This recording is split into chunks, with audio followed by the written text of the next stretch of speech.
Captain, we have them. We've established Transporter Lock, the Star Trek Discovery podcast. Join Ken and Sabriel each week as they explore strange new episodes, seek out new plots and new characters, and boldly go where no podcast has gone before.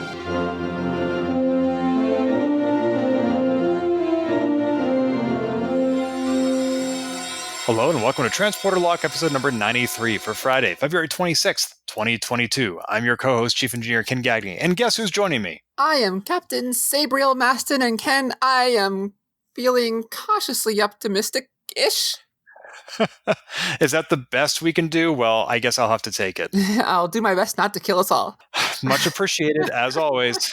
Thank you, Sabriel. As much as I joke about how weird it must be to record all those lines when no one else is around, they are pretty funny. I love it when Stamets talks like that. And he said that line in this week's episode of Discovery, which was Season 4, Episode 10, The Galactic Barrier, which is such a descriptive name. I feel like we've come a long way from when Discovery was calling itself An Obol for Sharon, or Saints of Imperfection, or The Sounds of Thunder. Now we just have what the show is actually about and where it's set. What happens in this episode. Yeah, I don't know if there was a change in the creative team or they just reconsidered what they were doing. Like when I launched my first movie blog back in December 2006, I always tried to write funny, quippy headlines, and they rarely had anything to actually do with the blog posts. It made it hard for people to find those posts going back because I was just being a little too clever. And now that I'm aware of the concept of SEO, I realize what a bad idea that was. So maybe they also had I don't think so. I mean, we still had anomaly, very vague. All is possible, stormy weather, but to connect, which was like half of a sentence that we didn't get to see. I think it just worked out. We get to see something that's been we get to an episode title that describes something that's been a barrier for a number of series in Star Trek. Well, with the other episodes this season, like Choose to Live, All is Possible, The Examples, those words were actually in the episode. And so when somebody says them, I have a pretty good recollection of what they were about. But when we talk about Context is for Kings, lost on me. No. But yeah, the Galactic Barrier, this is like the complete opposite of Star Trek V, where they went to the center of the galaxy. Now they're actually going outside the galaxy. Yeah, that was the Great Barrier, wasn't it? There was some sort of a barrier, yeah. And this is the first time we've seen Starfleet intentionally, of their own volition, go outside the galaxy. Is that right? Something like that. Kelvin's tried to force the Enterprise to do it. Or Enterprise... TOS Enterprise, the original scientists, or those old scientists, was it? And then someone else did it in TOS when he saw one of the Medusans in Next Gen. The Traveler sent the Enterprise beyond the Galactic Barrier, but the Galactic Barrier really wasn't brought up. It was just brought to, so this is the first time I think that they've intentionally gone here and through it. And one thing I did not look up prior to this podcast, and which I wish I had, was, is the Galactic Barrier a real thing? Like, yes, we do live in separate galaxies. That is astronomically true. But is there an actual permeable barrier that blocks one from the other? It's funny, when you try to search for it, Star Trek. It fills in. It's all Star Trek. Yeah, I just did a Wikipedia search for Galactic Barrier, and it says lists of Star Trek regions of space. I don't know if it's real or not. It's pretty far away for us to even know, I'm guessing. Yeah, maybe we should have like a cosmologist on the show for a future episode guest. I mean, I can find someone who knows a bunch about makeup, but I don't know if they're going to know anything. Yeah, that's going to be a cosmetologist. I once met an MIT student who was majoring in cosmology, and I said, "Oh, so you want to be a beautician?" And everybody around him laughed except for him, because he said, when my girlfriend introduced me to her parents, that's what they thought. Speaking of jokes that don't fly. This in that context, episode, it was not funny. in this episode, the linguist talked to her eye. and Kovic making a little joke about linguistics and culture. And they're sitting here around the table laughing while the rest of the crew is just like, what?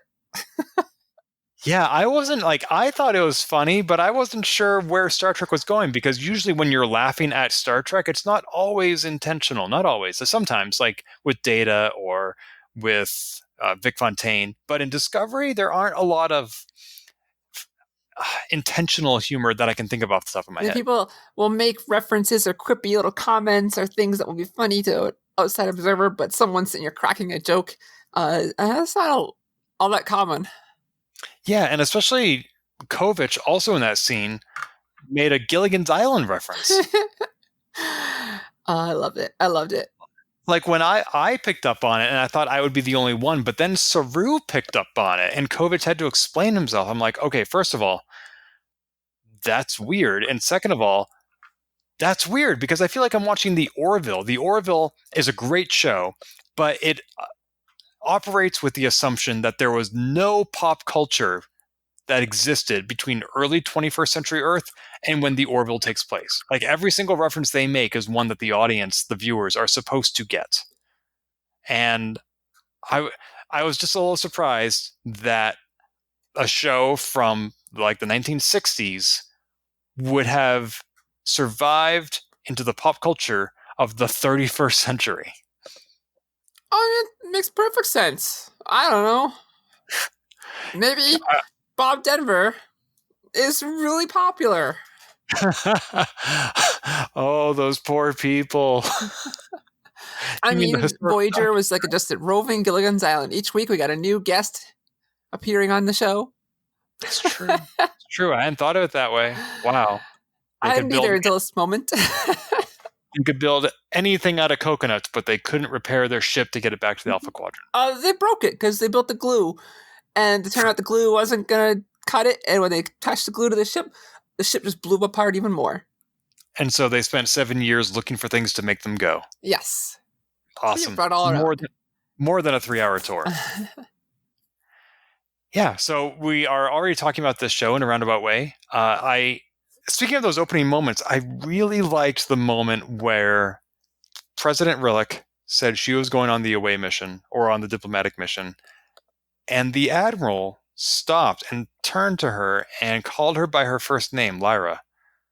And I was like, oh, these are not just dignitaries. These are not just figureheads. These are people who have a working relationship. Like, they might not be friends in the sense that you go out for drinks together, but they're somebody who they have worked together long enough that they have what can count for a friendship in the office.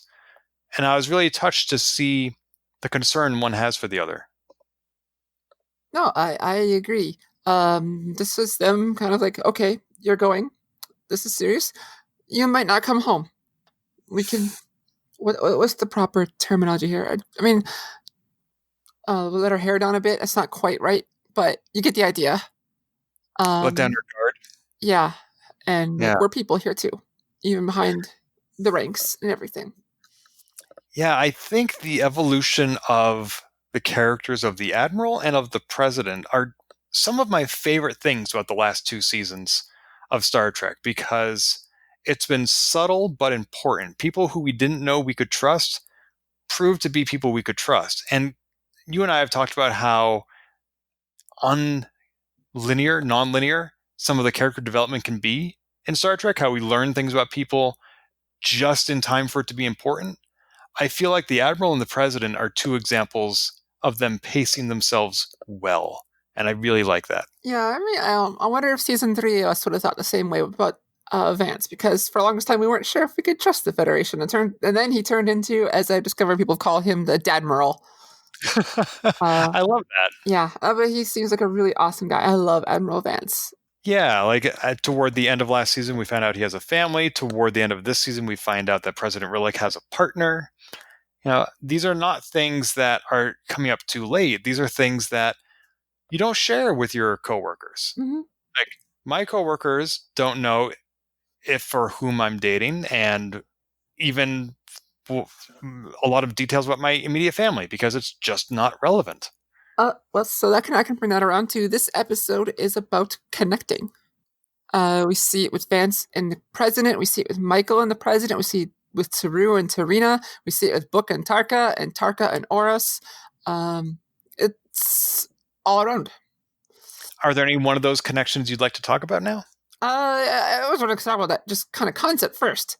All this episode and even season has been about, hey, we need to get through things so we can work on this together. And, which is exactly what Star Trek has always been great at, which is talking things through. Yeah.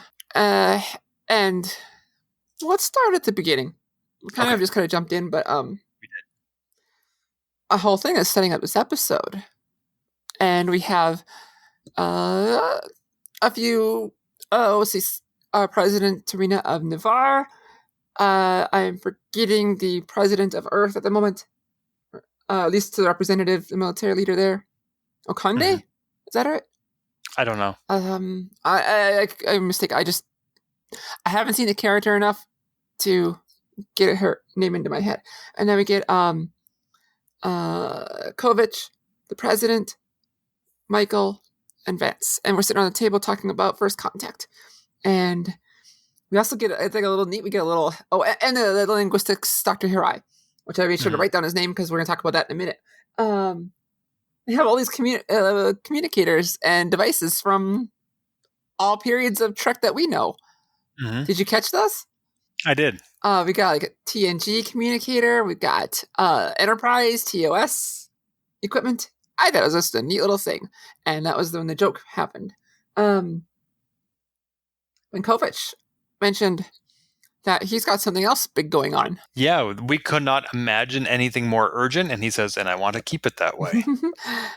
This kind of lends to the hypothesis from season 3 that he's with something to do with Section 31. Doesn't mean he is, but there's something more going on with this guy, and I wonder if that will come up this season, or if it's just a little one-off that we're supposed to ignore, or if it'll be future shows material. I suspect that we're just supposed to ignore it. It's supposed to, he has always been a mysterious character, and I think the goal of that line isn't to set up a separate future plot, it's just to make him even more mysterious. It totally would fit that character and that actor. It does set up something else, though. Which is? Bryce, our communications officer, he mentioned to Saru that he's going to work with Dr. Kovich. That's right. We are losing a lot of people on this show. Tilly and Nan and now Bryce. Yeah, and I found out this morning that possibly why is because the actor, Ronnie Rowe Jr., who plays Bryce, is now on a CBC show called The Porter. So the character leaving might be because the actor went to go and work on another show. It might not be, but that is happening outside of Star Trek. Wow. So, we also lost, of course, Tilly and Adira and Tal, and Adira came back, which we can talk about more, but I got the sense watching this episode that it was more like DS9. One of the things I loved about DS9 was a practically rotating cast of characters. It had all these people who you didn't expect would be important become so, like General Martok, and you had people leave, like Jadzia Dax. And I actually liked that. But now that I'm seeing it on Discovery, I kind of want a little bit more consistency. Tilly, Adira, Tal, Bryce, Nan, that's 5 people who were named characters. And Jet. Yeah, supposedly Jet is still there. At one point, I think last week, they mentioned her name, yeah. Yeah, Burnham said to Stamets, have Jet work on it. I need you doing something else. And, Jet was never really a major character, but I still thought she would show up this season more than she has. Yeah. Oh, and I don't know if I should bother mentioning Ariam, because we learned about her before she died, and the actor is still on the show. Yeah. Yeah, so it'll be interesting it'll be interesting to see where that goes. And Mary Wiseman said Tilly's not gone on the radio room weeks ago. So I wonder where she comes back into all this. But it's not here. Yeah, there's no way that any of these characters like Nan can just show up on the other side of the galactic barrier. Like, oh, you know who'd be really helpful right now? Tilly. Can we get her on board? Because our shields are down to 3%. Speaking of the galactic barrier, looks like a bunch of a lava lamp with black globules. That is an excellent analogy. I hadn't thought of that. What I had been thinking about was the old movie Inner Space. Uh-huh. Martin Sheen and Dennis Quaid, because it kind of seemed like they were going from blood cell to blood cell. It totally did. This is not the first time we've seen the galactic barrier. In the past, it's been portrayed as a pink ribbon in space, but it's not the Nexus. And here, it's now globules, but it's always been dangerous. Mm-hmm. Varying degrees of how heavy the episode needs to go into it, but the original series went through it a couple times, the Enterprise. And the Kelvins, their ship was destroyed. That's why they needed the Enterprise to go back through it. Oh. And so it's not the first time we've seen it be a massive danger. Mm-hmm.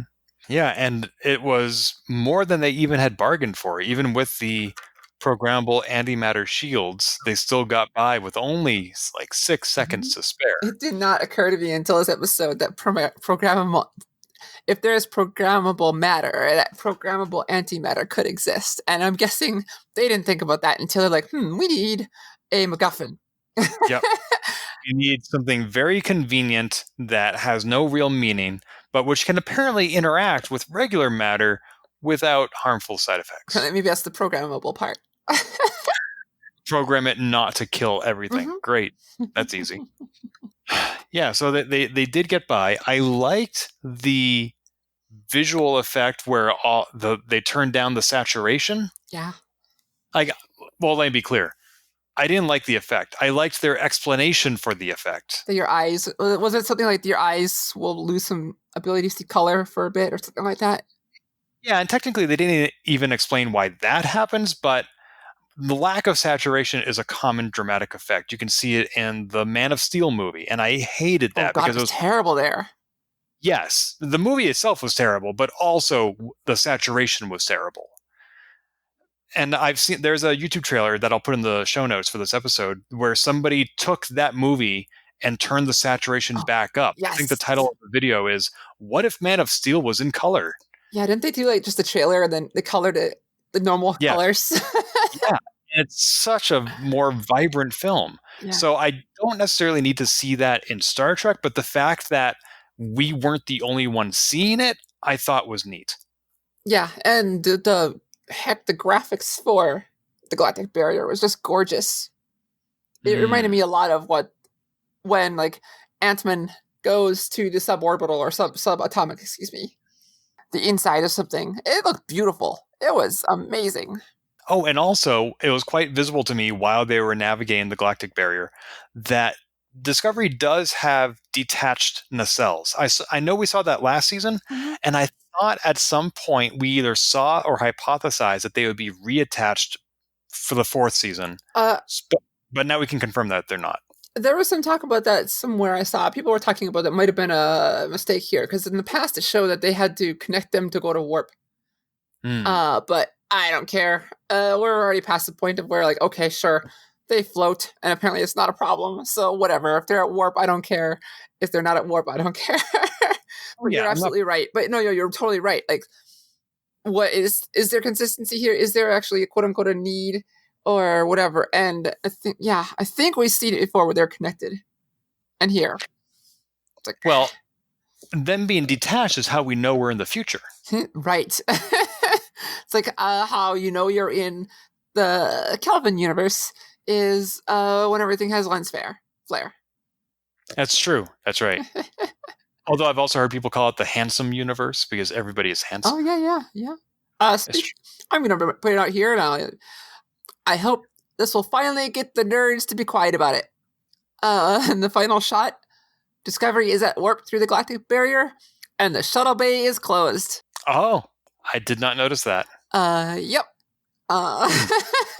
Because every week I just see something on a comment, close the doors.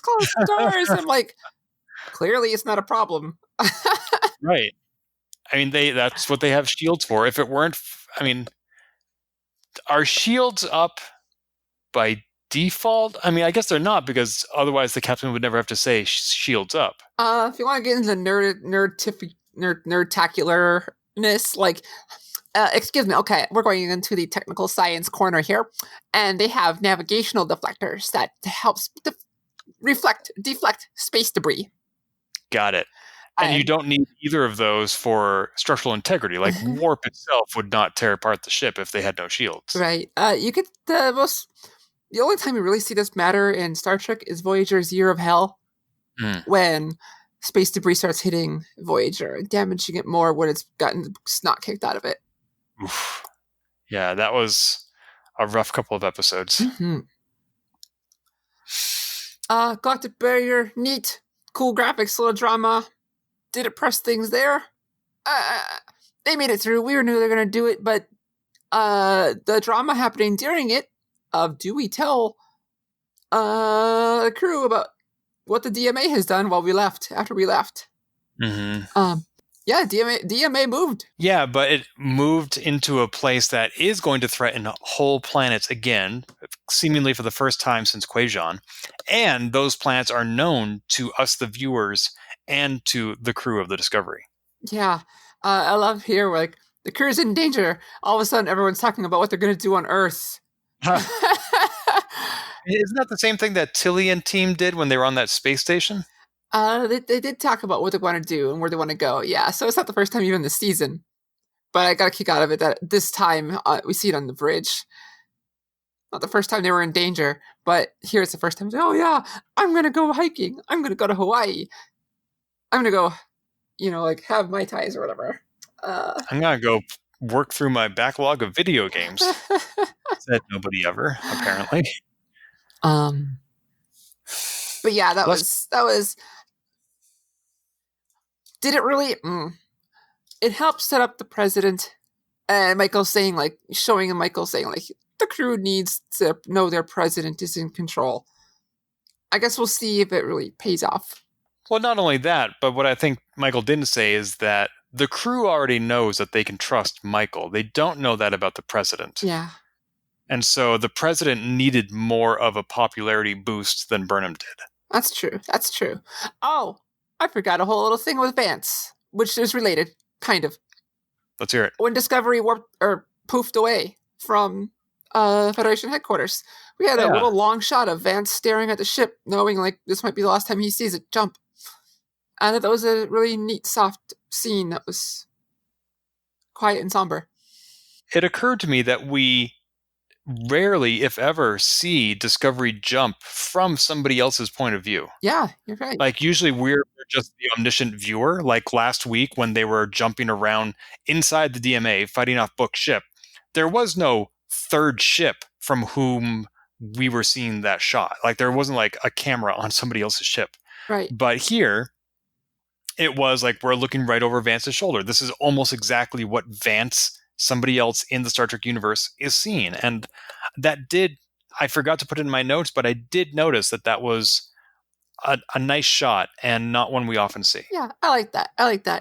And then we get that message from Vance saying, hey, Earth and Navarre are now in danger. Here's your... Wait, actually, you know what? I'm sorry. I did put it in my notes. I guess I didn't. I write better than I read. One of my line items was, Admiral watches Discovery mushroom away. Because I couldn't think of the word spore drive warp or whatever. Well, good thing you brought up the Mushroom Network, because apparently we kind of got some reference that maybe the Mycelia Network is only within the galaxy and not out of it. It was a lot unclear. Yeah, that's what they're telling us. And again, it's one of those things that we don't have an explanation for. We're just supposed to accept it as fact. And I'm like, okay, I'm fine with that. Also, apparently there are fewer stars outside our galaxy. That makes sense. Does it? Scientifically, yeah, because you don't have much to grab onto out there, or they got left behind by some galaxy going through. That makes more sense to me. Well, actually, this brings up a question, and maybe they answered this in the show and I overlooked it. Did they go from one galaxy to another, or did they go from one galaxy to in between galaxies? No, they're just on the outside edge of the Milky Way.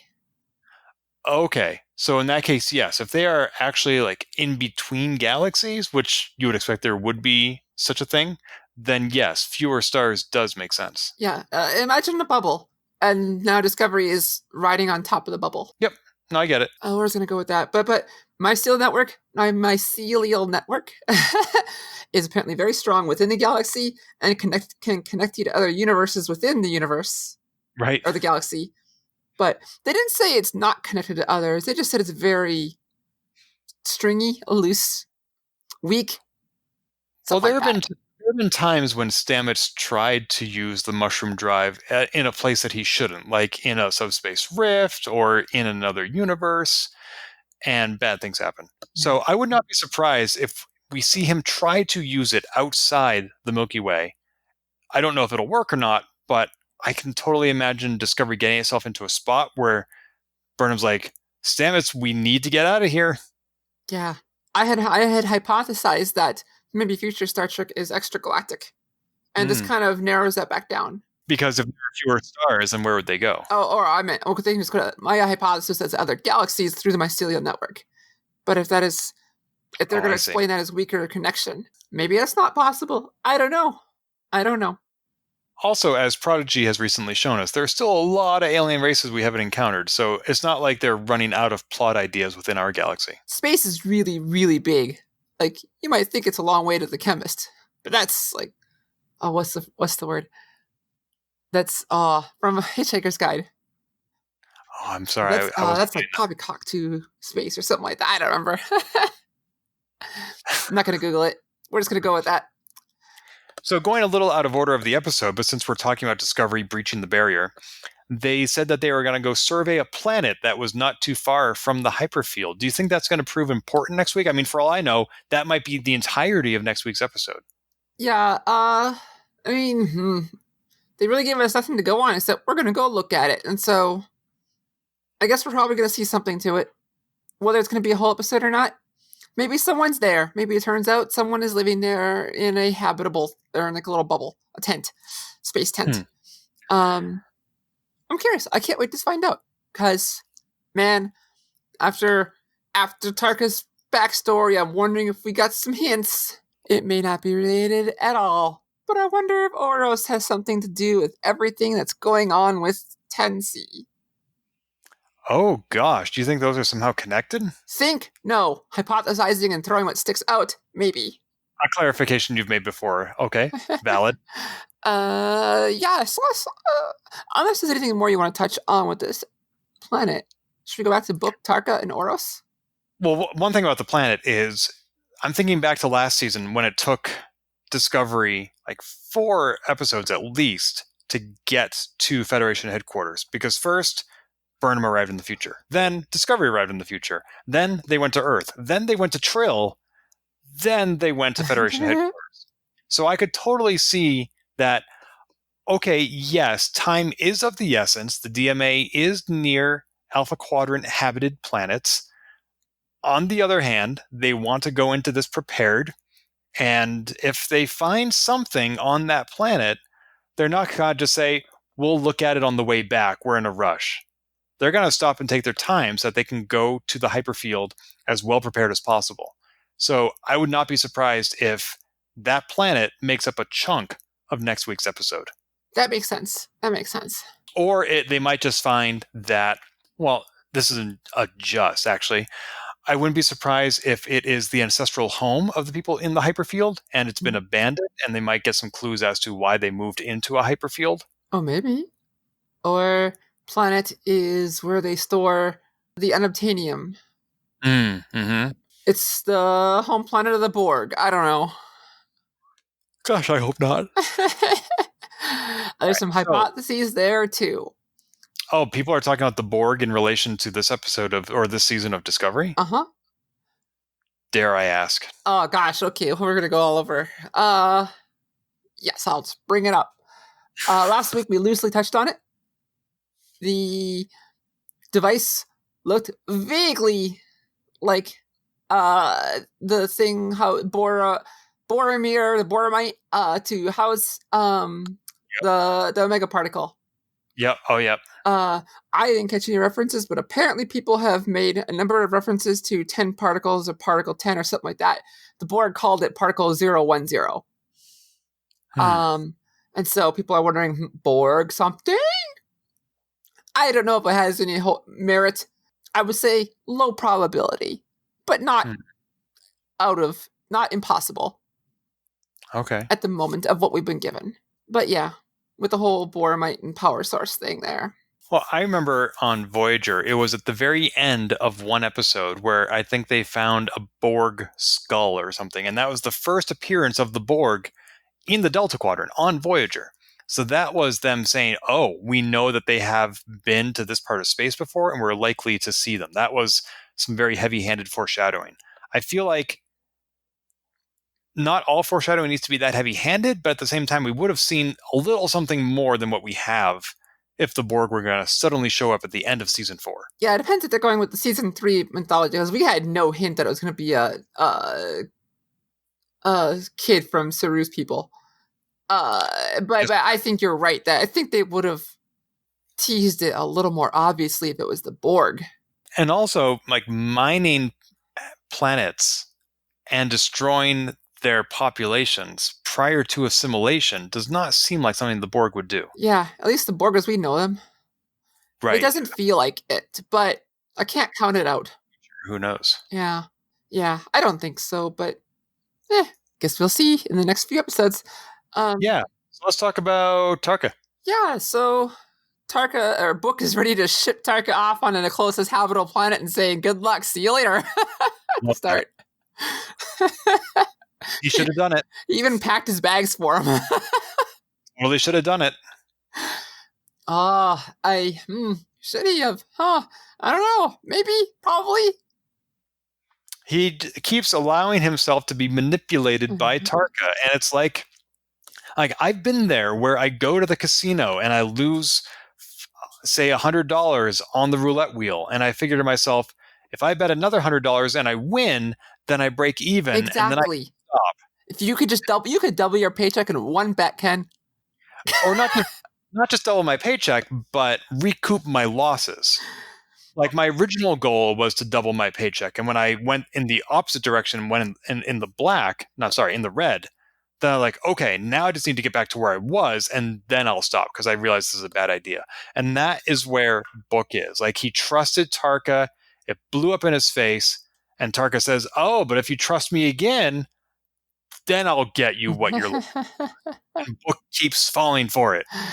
I wonder if something tells me Tarka is done with the double-crossing, stabbiness until, maybe the last moment.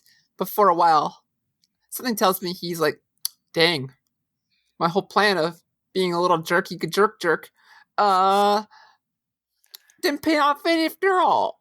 Maybe I'm gonna try this be a nice thing I've seen some people do, and then I'll use it at the last minute to be a jerk again. But think about at the beginning of this episode, he was saying, look, I proved to you that the power source exists outside the DMA. That's something you didn't know before. Haha, I helped you. Like, he is refusing to admit his own failure, even though he said, I developed a working model of the DMA without having ever seen it. I'm like, no, you didn't, because then you would have known where the power source was.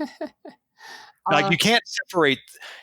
He's making this structural error of implying that the DMA and the power source are two different things. And that's like saying, oh, I built a car, it just doesn't have any gasoline. I'm like, then what? No, you didn't build a car, you built a very heavy paperweight.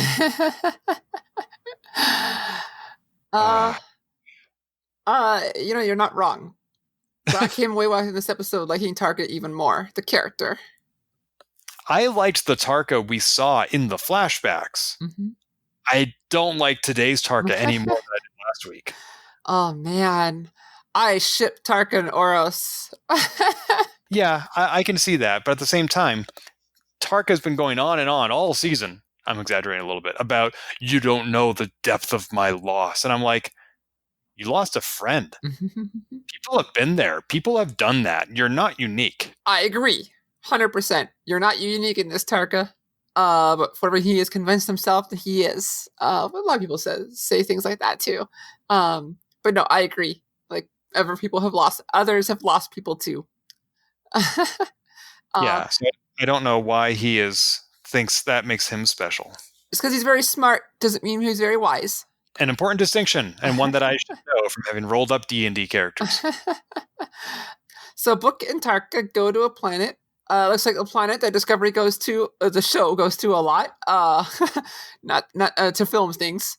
Yes. It's like the same. And that planet also had a lack of saturation. Yep.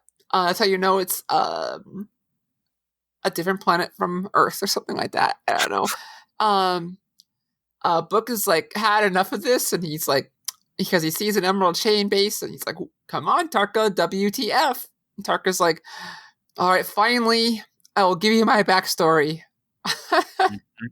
And we get it all in one info dump. We do. I like this. Tarka was originally supposed to snitch on this scientist who's working on warp drive stuff. Yep. And but he ends up getting close to Oros, which wow, I like that little relationship they built up. Tarka quickly, or he seemed to understand that, like, dang, I can't betray this person. They're too sweet. This is the first time Tarka admitted someone else was smarter than him. That was Oros. Oros reminded me a lot of the people from Voyager called the Voth, the people who evolved from dinosaurs. Oh, yeah. I don't know. They never mentioned that. I don't know if it's supposed to be, but he reminded me of it, which would be a neat little thing. Helping Oros get through the alarm that was going on, because Oros is having PTSD from when his previous partner died. Our lab partner died. That was really sweet. The cuddling while calculating in the air was cute. Mm-hmm. Then the Emerald Chain coming in there, and Tarka is all like, because the guy, of course, revealed everything about the betrayal. Mm-hmm. And Oros, I forgive you. I don't know, like, Tarka's like, I don't deserve that. I was like, you're damn right you don't.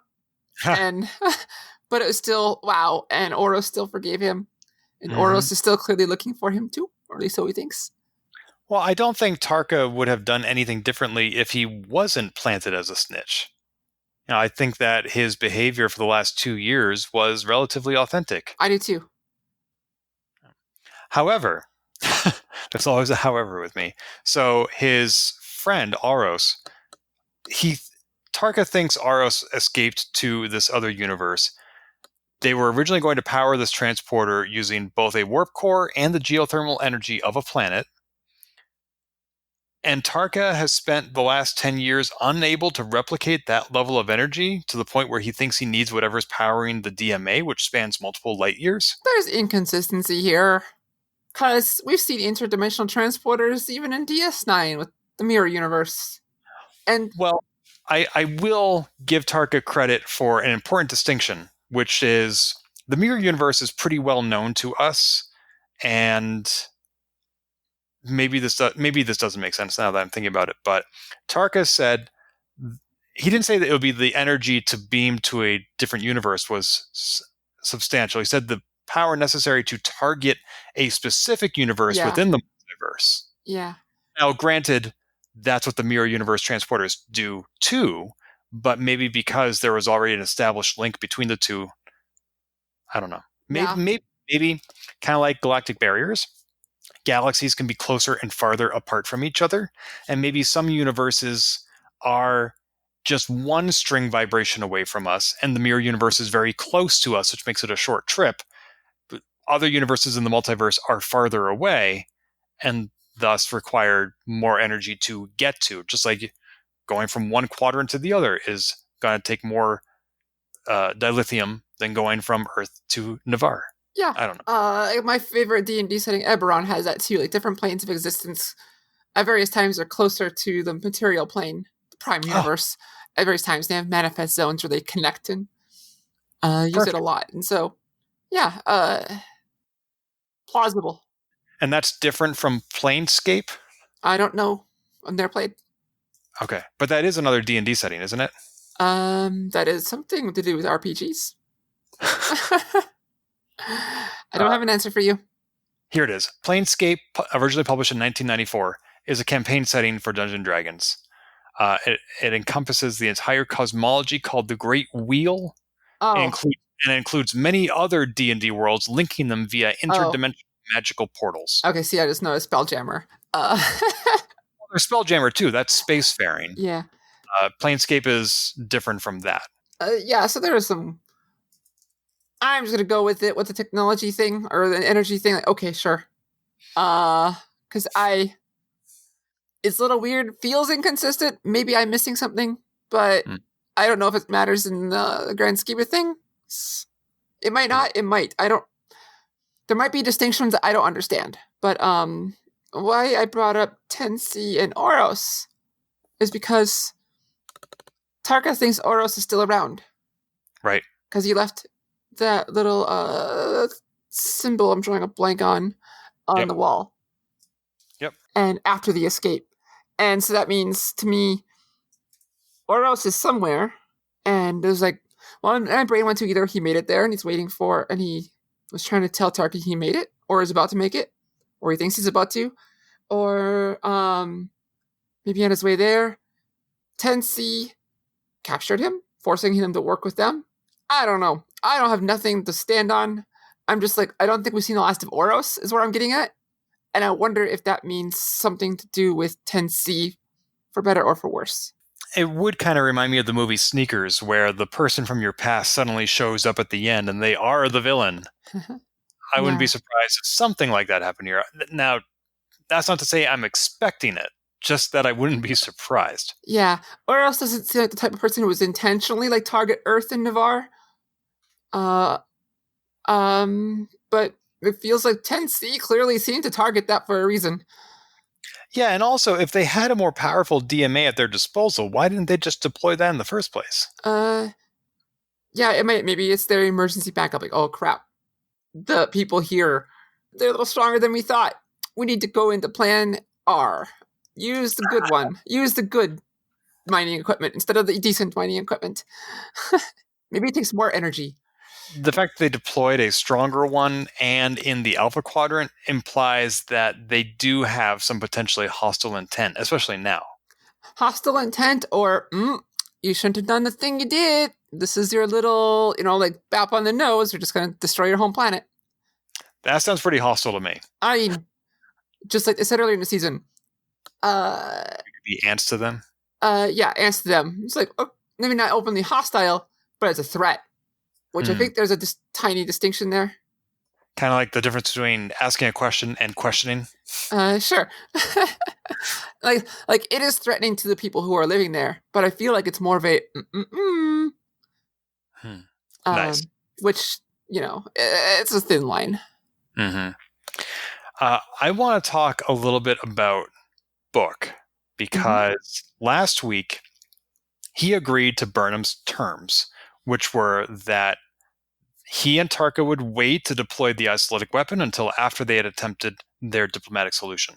That ended up not being the order of operations. The isolatic weapon was deployed. And so I feel like Book got his shot. He did what he wanted to do. And he's not letting Michael do what she said she was going to do. Now, not only does Book not have a plan for how to stop the DMA once he crosses the galactic barrier, but also I feel like he's going back on his word. Like, he was going to do nothing and let Burnham do a diplomatic approach.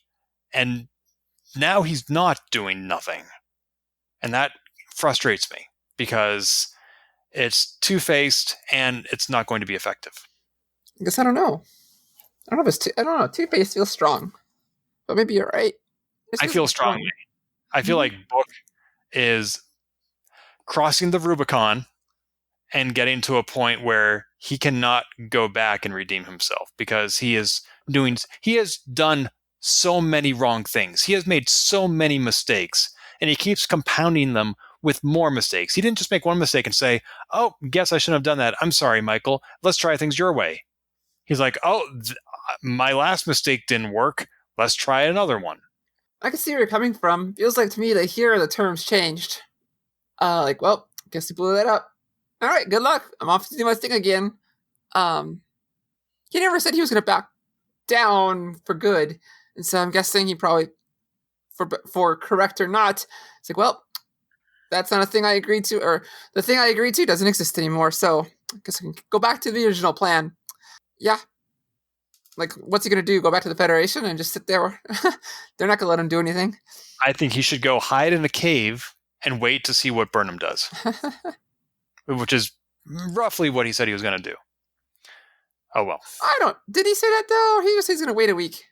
Yeah, he said, we will stand down for a week while you pursue a diplomatic solution. And and that is not what he's doing now. Well, things changed. I mean, yes, but the whole point of giving somebody your word or making a promise is sticking to it. And if you're like, oh, that was the me of yesterday, the me of today doesn't want to honor that agreement. Now see, here I was like, well, we've said we're not going to blow it up. Guess we accidentally blew it up. So I guess that deal's null and void, huh? All right. See you later. Okay, that argument I can see. So That's where I'm going. He said that he was going to stand down, and he broke that promise, not intentionally, as soon as Tarka launched the weapon. So I guess you could say he's already broken the promise. What's a little bit more promise breaking? But still, that is similar to what I was saying about compounding your mistakes. Yeah, he is compounding things, I guess, to some degree. I just don't know if it's the whole... I don't know if it's a double cross. Yeah. I think we're on a similar path, but not the same way to get there. Yeah. All right. Well, regardless, I hope... Well, are you disappointed in Book, or is that just me? Let me ask you that. Oh, he's past that. I was, and now I'm like, okay, whatever. I don't know idea how. I don't know how in the world you're going to redeem yourself now, if that's even possible anymore, because I don't see it. So I guess being disappointed requires somebody not living up to your expectations, and when you don't have any expectations anymore, you're not going to be disappointed. There we go. Yeah. Cool.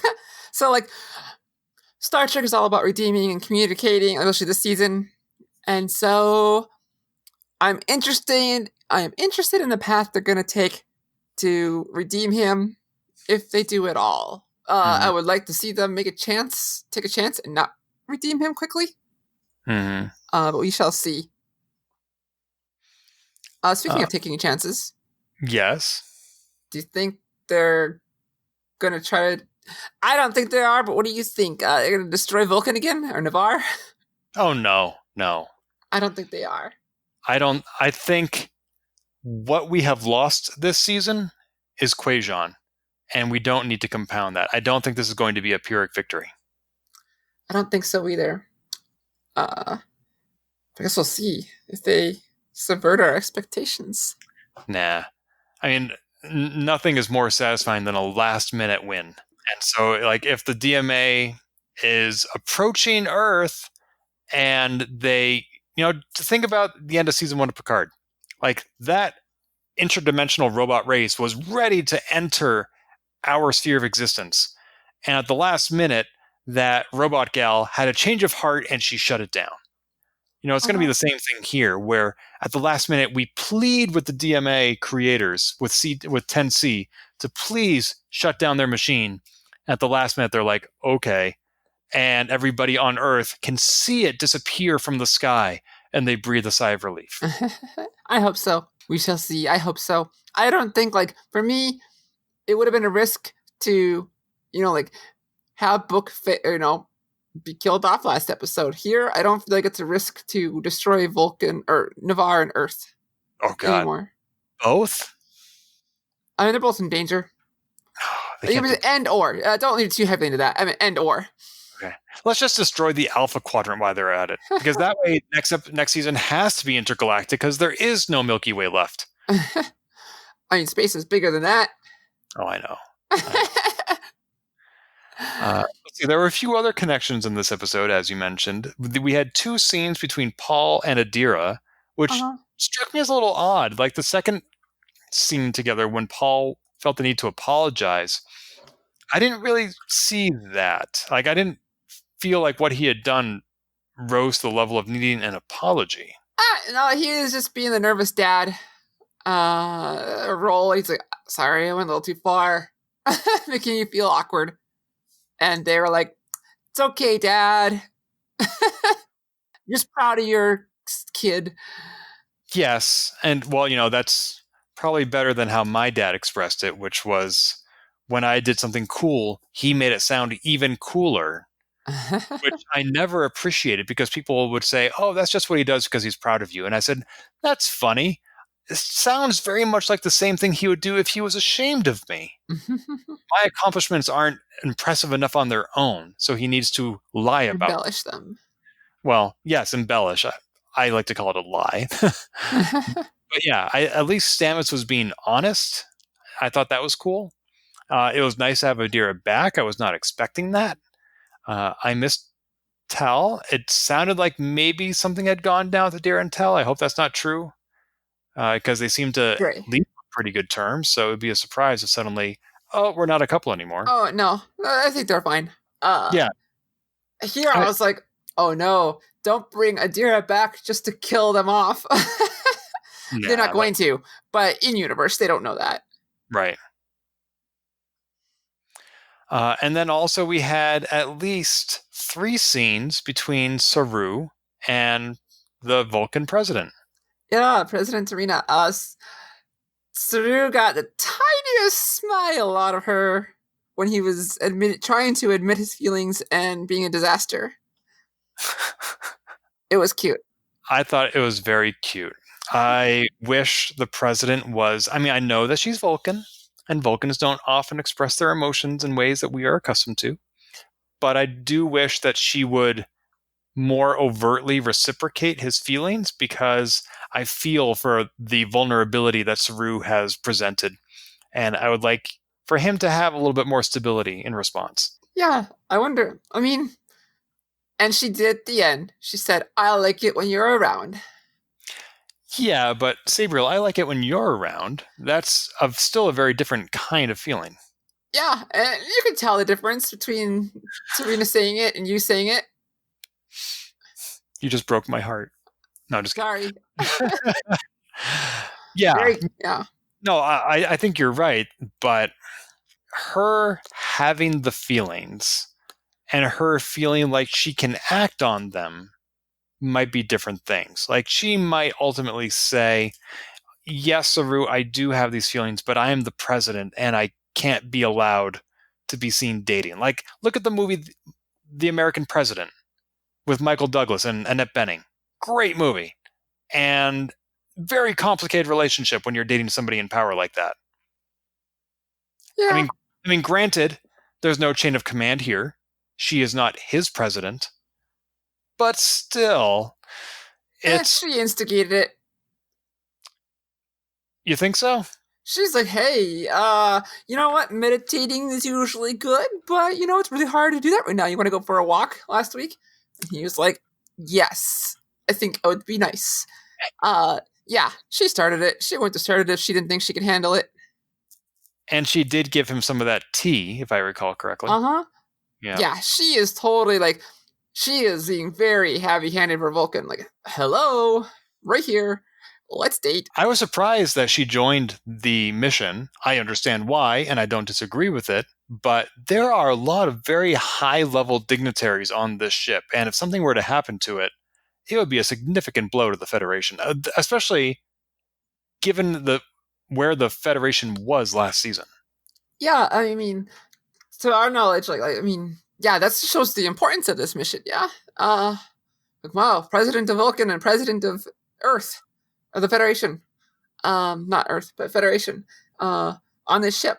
This must be a very important mission. No, it definitely is at that, yeah. And so that's for us to add weight to it, I guess. Yeah, and also there looked like a Ferengi ambassador. Yep, there's a Ferengi. Dr. Hirai was there, snacking in his other scene that's on.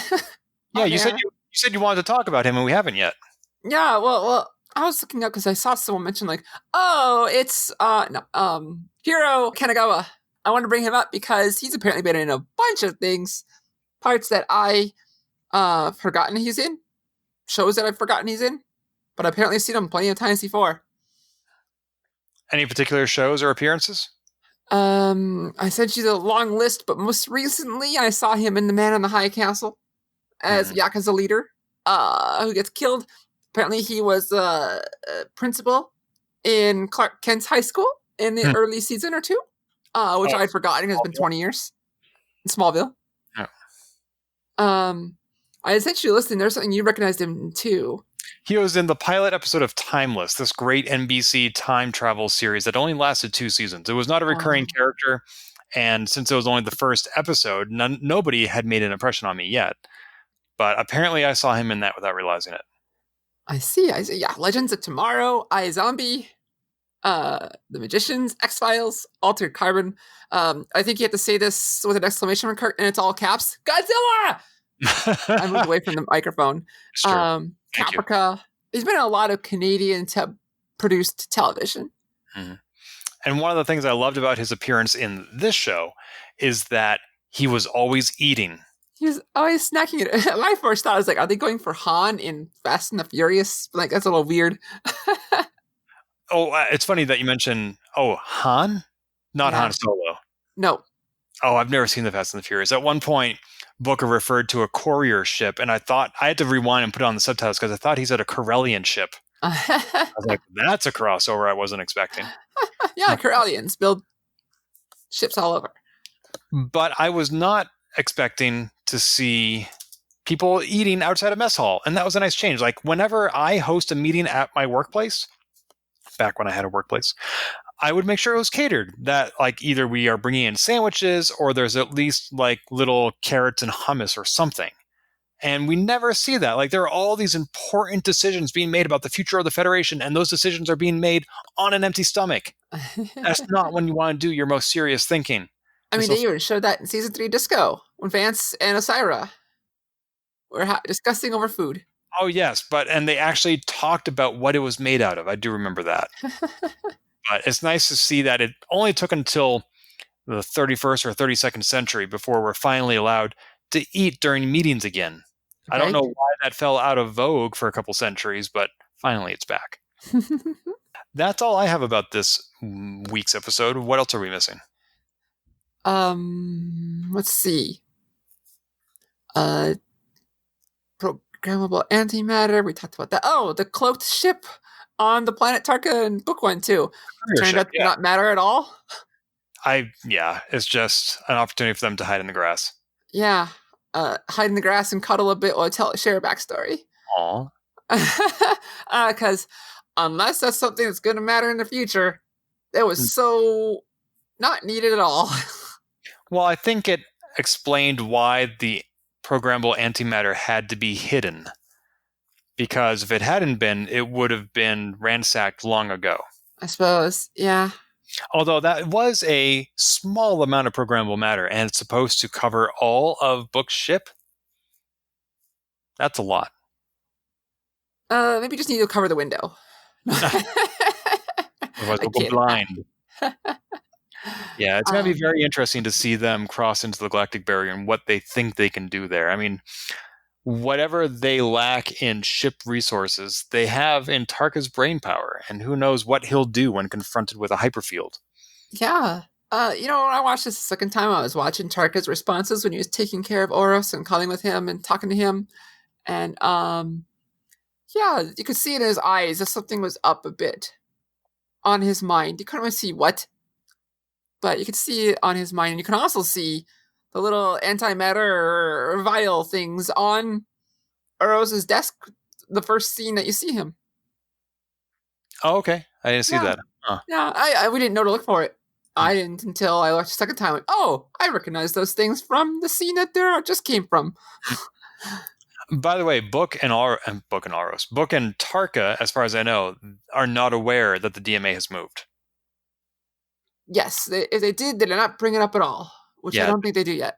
Yeah, they don't know it's in the Alpha Quadrant. I don't know if that changes things, but I wouldn't be surprised if Burnham has to convey that to Book for some reason next week, and he's like, Michael, I'm so sorry, I had no idea. Actually, until you brought that up, that might be important, because space is really, really big. The DMA is really, really big, or pretty big. Risa is within distance of Earth because Enterprise got there. Maybe Tarka will care a bit more now if Risa's in danger as well. Again, space is really big. Maybe it's not. But throwing that out there. That's Tarka's homeworld. Yeah. And so space is big. It might not be in danger. But if it's close enough to Earth, endanger Earth, maybe it is Risa too. So maybe there'll be some impetus for him a different way too. Throwing it out there, no idea if it'll stick. We shall see. Yeah. Anything else? Oh! Holy goodness! I'm sorry. There is something big. Careful watching Ready Room this week, because near at the beginning they jump straight into talking about Picard. It airs next week. Spoilers? Yeah, in a major way, if that matters to you.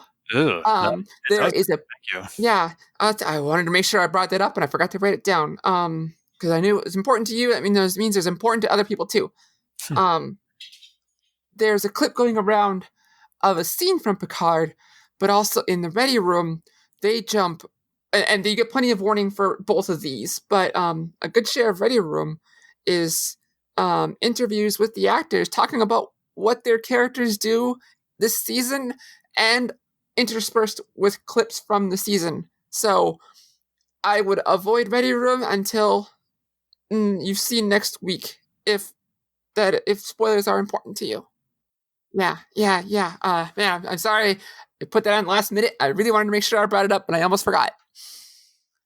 Well then, that means that we have next week's episode of Discovery. That is going to be the penultimate episode of this season, I think, because there are only 12 episodes. Is that correct? There's 13, so we have 11, 12, 13 left. Great. So that's 3 more episodes left, and they will be overlapping with Picard. So we may be doing some double-header transporter locks for the month of March. Yeah. Well then, you're going to be hearing a lot from me, Sabriel, and our listeners are going to be hearing a lot from both of us. Until then, in the great words of Janeway, time's up. If you've enjoyed this episode, please leave a review on iTunes and keep your hailing frequencies open by following us on Twitter @TransporterLock or subscribing to our podcast and email newsletter at transporterlock.com.